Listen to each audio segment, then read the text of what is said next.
Alright, so because I did not do the Q&A before I went to Puerto Rico, I lost track of time, didn't have time to do it. I am sitting down to do the Q&A now. So I have all of your questions that you posted for me pulled up, and I'm just going to go through the list and answer each one consecutively. So the first question is from Michael Moore. If you could do a matchup of two characters for a child, what would it be? Like Dark Brotherhood meets Brotherhood of Steel Armor. I would honestly love to do a Lord of the Rings and Skyrim matchup.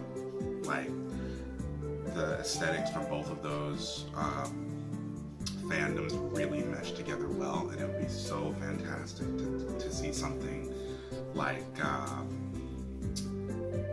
a Nightingale Nazgul, something like that would be really, really cool. Next question. What advice do you have for someone looking to get into armor building? What would you say is the absolute easiest place to start? If you're looking to get into armor building, I am the person to help you out with that. The easiest place to start would be my how to get in how-to videos on YouTube. Just look for Ebony Warrior Studios on YouTube, and I have some great videos for getting started in armor building. And then, of course, if you have any questions regarding builds, feel free to ask me anything. And the easiest place to start, as far as building stuff, I mean, start out with something small. Helmets are a great way to start, because there's a whole lot of creativity that you can do with a helmet and making it your own, and it's a good place to start. Next question. Oh, I'm sorry, that last question was by Clara Becker, or Clara Becca. Aaron Michael Blackman asks, when is the baby gonna get his suit of armor? That is still up in the air. I'm trying to figure out, because they grow so fast and they grow out of armor so quickly. I don't know. I'm still trying to figure out the best time to build him something. I don't want to build him something too epic and then have him grow out of it, you know, like within a couple weeks. So I want to do something that's going to be fantastic, but at the same time, something he won't grow out of instantly. So I gotta wait until that, you know, like perfect time. He's probably going to be somewhere around toddler age when he can actually walk around in it and whatnot. Next question is by Patrick in Amrine. Do you work full-time for cosplay? How much do you make per month with it? What's best to earn money with cosplay? Is it enough for healthcare? I do cosplay full-time. And honestly, how much I make per month is random, because some months are more commissions than others. So it's really up in the air. Is it enough for healthcare? Yeah, I'm doing pretty good so far. I'm taking care of the, you know, expenses and family and whatnot, and so yeah, it's good money. You know, you have to be able to market yourself, but also you got to be able to, you know, stick to your deadlines and whatnot. So that's definitely a learning process. Holly Chu asks, probably asked a million times or answered elsewhere, but I'm curious, when do you officially fall in love with cosplay? Oh, when did I officially fall in love with cosplay and decide it was something you wanted to do so heavily? It was around the time that I started Ebony Warrior Studios, around 2010. It was written, 2010 was when I kind of like dabbled, but then I would say when I really like fell in love with it, that was around like 2014, because that was around the time I started really getting into foam building, and then it snowballed, and then Cosplay Melee happened, and it all just exploded.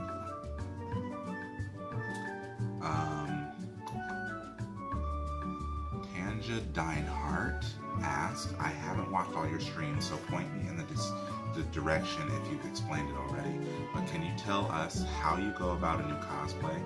Like what comes first and how do you measure it and stuff? If it's too big of a question, not answering is fine too. Okay, so whenever I start a cosplay, it always starts with reference. I have gigs upon gigs of reference from all the projects that I've done. Rom alone has several gigs of just like models and reference for the texturing on his armor and stuff like that. So I always start off with the reference. That's always where I start. And then once I have the reference, then I always, when I'm building, I always start from the head and work my way down. So I built Rom's head first and worked my way down from there. Actually, no, that's a lie. General Rom is the first time that I ever started with the feet. I built his boots first, and that was the very first time I'd ever done anything like that. It was terrifying, but it was so much fun because usually what happens is when I'm building from head to toe, I'm able to size everything correctly so that way, you know, it fits the previous part that I built so that everything's proportional. Starting at the feet, it was kind of scary. I had to guess how big my suit was going to be and how big I wanted the character to be, and I had to build those boots, you know, just the right size so that way when I built everything else, it fit properly. So yeah, that's how I did it for General Rom this time. Jessica Jackson asks, cosplay is taking you on an incredible journey. What has been the highlight of your cosplaying on a national worldwide level? What moment solidified cosplay as a permanent part of your life? Honestly, I think it was Cosplay Melee. That was, I mean, the experience I had with that, there was that little boy that I met at Dragon Con, and the one that started Representation Matters, that was incredible. But then to be able to represent on the level, on a worldwide level, as far as Cosplay Melee, nothing has come close to that yet. And I mean, I still remember how terrified I was walking out onto that stage in full Cyresh Vos regalia, and you know, having to stay in character, become that character, and then them telling me that I won. It still makes me like tear up to this day. So I think that is probably like, that was the moment I was like, this is something I want to do professionally. This is something I want to do, you know, like for the rest of my life. Melissa Ann asks, what's your favorite favorite sci-fi trope? My favorite sci-fi trope. Oh man, there's so many.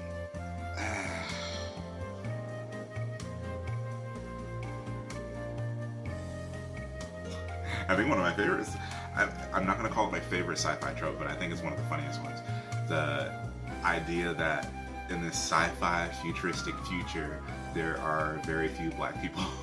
You very rarely see black people in these sci-fi movies, and it's always white folk, and there's like one or two black folks. You know, Star Wars, for example, you got every you know, the prequels, the originals, and then the sequels, trilogies, and each one of those has what, one or two black people in those perspective, you know, series, and you know, representation, it's sorely lacking. But in all seriousness, my favorite sci-fi trope, I'm a huge Alien fan, so I like those cosmic threat sort of things. You know, stupid scientist goes in, discovers some sort of life form. Ooh, let me poke around at it. Ooh, let me grab it. Let me take my helmet off. Blah, blah, blah, blah, blah. And then it demolishes everybody in the crew one by one. I love those type of movies, because it's just like, there's always that one smart person. Not always, but there's always that one smart person that's just there's one smart person that survives, or it's the really stupid person that survives. You know what I mean? The stupid person gets everybody killed, or the smart person figures out a way to survive and everybody else gets killed. So that's one of my favorite sci-fi tropes. Michael Conder asks, how many hours a week do I spend on cosplay, crafting? Rough estimates.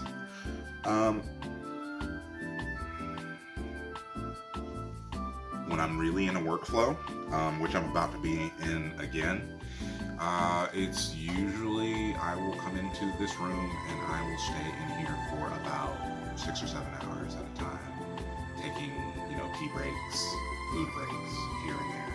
But I will stay in here and work my behind off, and that will be like Monday through Saturday, maybe Sunday. About 7 days a week, 6 or 7 days a week, and that's how I grind through my stuff. I am very OCD when it comes to my work. I can't put it down until it's done, and it bugs me if it's not done. That's what's been like nagging at me about General Rom. Got so many awesome pieces built on him, but he's not done yet, and it's really, really eating away at me. So that's why I am going to be working hardcore on him again. Melissa Geese asks, what build gave you the most headaches and made you want to trash it? Made you want to trash it? That would have to be one of my original builds, way back in the day. I remember one time I started building, this was when I was really new to foam building.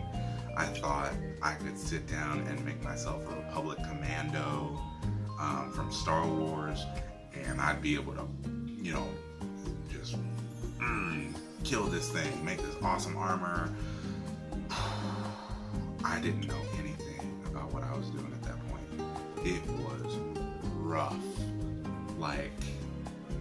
I gotta find pictures of it, because this was my worst work. Ooh, I still get grossed out thinking about the build. Ugh. I scrapped it. I never finished it. It all got thrown away and stuff, so yeah. I made the helmet out of Bondo, and it was the heaviest shit I have ever seen, ever held. Oh my god, that was a bad idea. Michael Bostick asks, what recommendations would you give someone just starting out doing cosplay? Well, my first recommendation would be take the time to actually practice. Cosplay is like any other skill. It takes time to get it takes time to grow and learn and just get better at your craft. Honestly, just take the time to do a little practice builds, and it'll come to you. It's really, really. Oh, and another thing, there is a massive community of cosplayers like myself who are willing to help you do whatever it is you need to do for your build. So if you have any questions, or you want to learn how to do something, ask us. Ask me in particular, and I would have no problem doing some sort of, tutorial video, blah, blah, blah, to help you out, because cosplay is family, and what's the point of knowing how to do all this stuff if you can't share it with somebody else? What is the point of hoarding all this cosplay knowledge without being able to share the wealth? You know what I mean?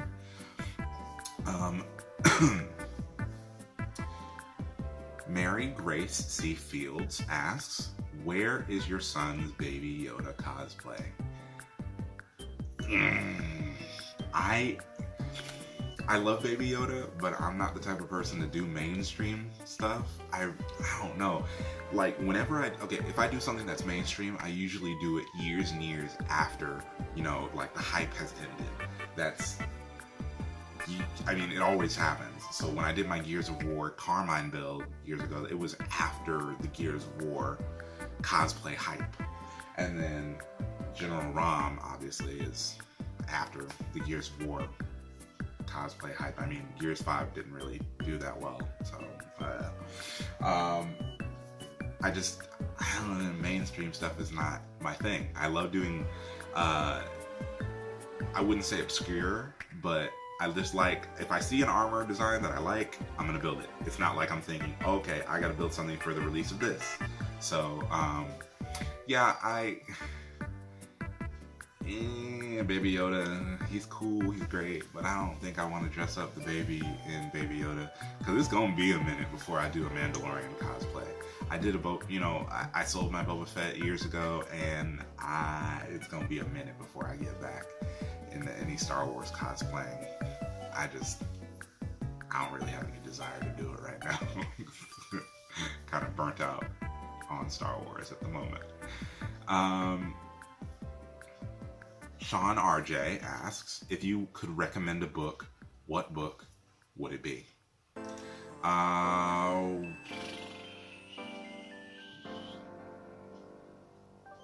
Book.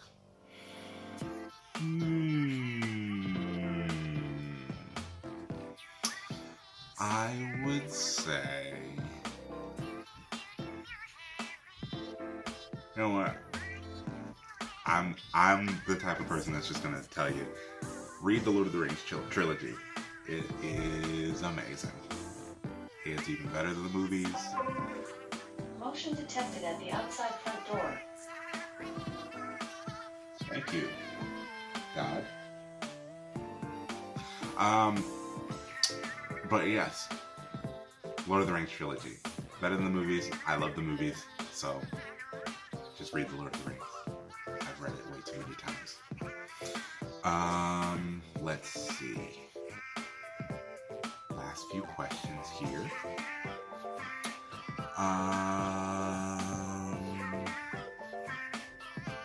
Tifa Carlisle asked, do you have any particular old failed projects you want to take another stab at? No, I don't. The only failed project that I had was that Republic Commando, and I really have no interest in doing that again. Not anytime soon. Not really in the mood to do any more Star Wars cosplays. Not right now. Elizabeth Smiley asks, do you like getting fan art and stuff like that? I love fan art. Whenever people do fan art, I take the opportunity to shout them out and show everybody their work. I have received some amazing pieces over the years. I think I actually have a piece. I do have a piece. Motion detected at the outside front door.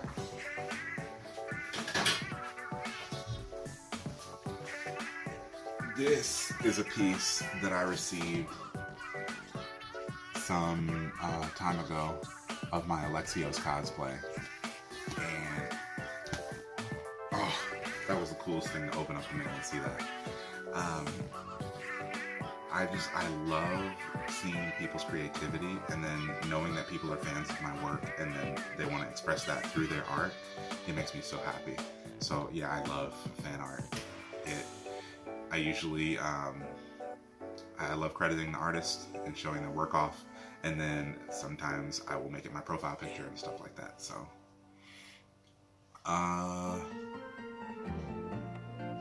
Julia L. Wells asks, do you have any parent/child cosplays planned?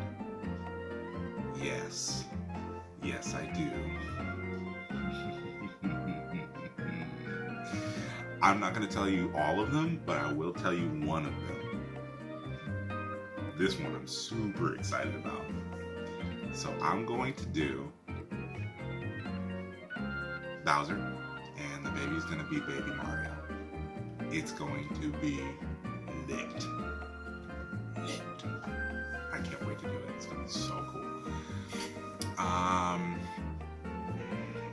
Herb Piercy asks, what is your greatest hope for a hobby? Ooh, that is a deep, heartfelt question. Oh man, I got all tingly inside. My deepest hope for him is that I want a world, and you probably, people who follow me probably know this, I want a world where he doesn't have to worry about,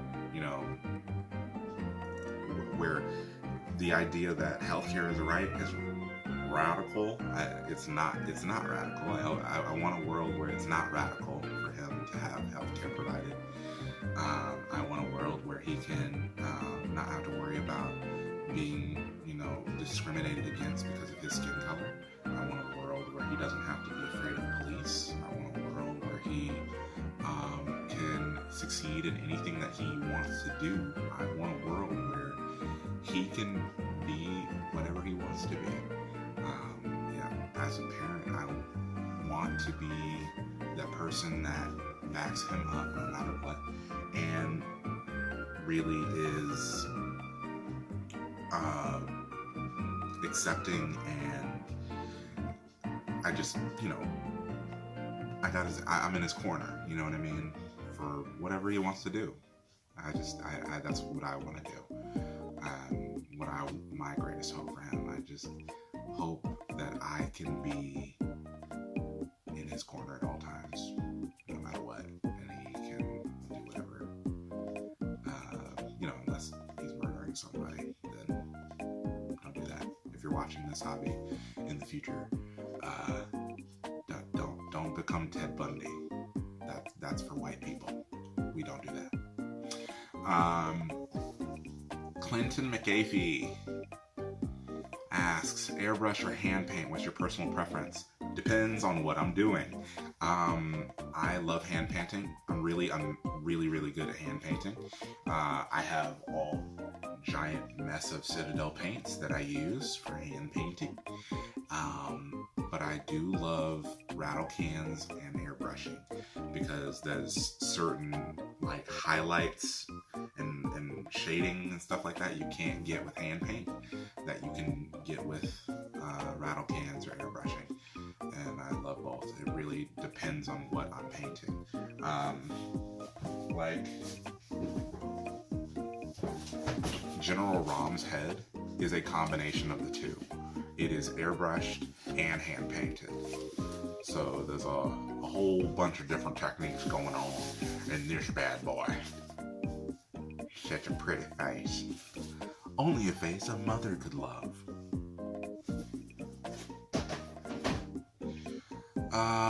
And the final question, John Moniz, where do you meet these racist jerks that you deal with all the time? I don't meet them.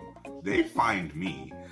See, the funny thing is, when people come to my cosplay page and find me online, they're expecting just a one-sided cosplayer who only talks about cosplay and, oh no, he only talks about all the politics out, blah, blah, blah, blah, blah.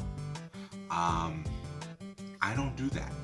I am very much a person who does not, I'm a black cosplayer, and it's not going to, that you either get all of me or you get none of me. That's basically how it goes. I am proud to be a black man. I am proud to be a black man that cosplays. And there's been too many instances where my skin color has gotten in the way of people enjoying my cosplay, and then I'm not gonna sugarcoat things. So if people can't handle my activism, then they really don't need to be part of my cosplay world. It's just, that's how it goes. You can sit back and admire my cosplay, but you don't need to be within my circle, within my groups and stuff like that. It's just how it goes. So thank you so much for joining me, guys. I will definitely be doing another Q&A on Facebook. I'm gonna do a Q&A on Instagram for those peeps and friends. And if you have any more questions, please feel free to ask them. And thank you again for joining me. As always, this is Ebony Warrior Studios with blinding speed, master quality, untold savagery.